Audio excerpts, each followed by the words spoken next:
half an hour each way, and then driving into the middle of the traffic every day was an issue. But it was important that we had basically this team concept. Mentioned about the great experience that we had. This process of getting kind of half-done plans and over-the-shoulder reviews, we call them, where they would come in, and it really takes this contractor to be working in a team approach where he's having you in on every meeting that they have. They're giving you plans and want you to look at certain things. So when we got a plan that they thought that was ready to go out to construction, almost always it was signed that same day. We had worked through every issue and things were done correctly, and that's the release for construction, or the plans that we would sign that they would be built with. Because we were going so quick, we had issues with quality. How would we make sure we had a good quality in construction and design? In design, we had FIG was the designer. They were doing the design at one office. They did their QC check completely independent at another office. So there was, besides handing the cross-section to them, there was no other commonality that was shared with them.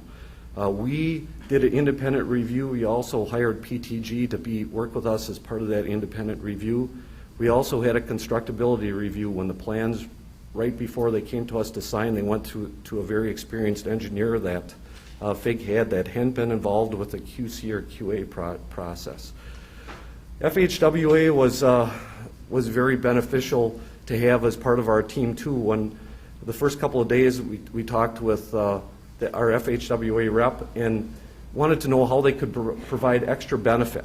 And part of this was to bring in, besides the audits that we were doing to make sure all the quality processes were followed, was also to bring in these best practices around the country or things that they saw. So when we were getting to the point where it was important in the process, we made sure that they came in.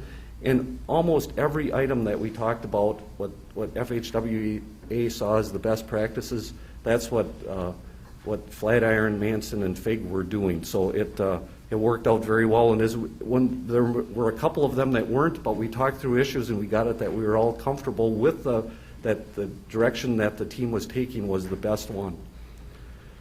Some innovations that Minnesota hadn't really used before.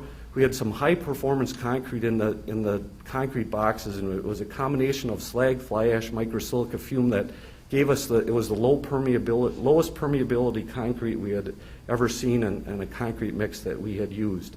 We used self-consolidating concrete in the shafts. First time we had ever done that on any scale at all was self-consolidating concrete.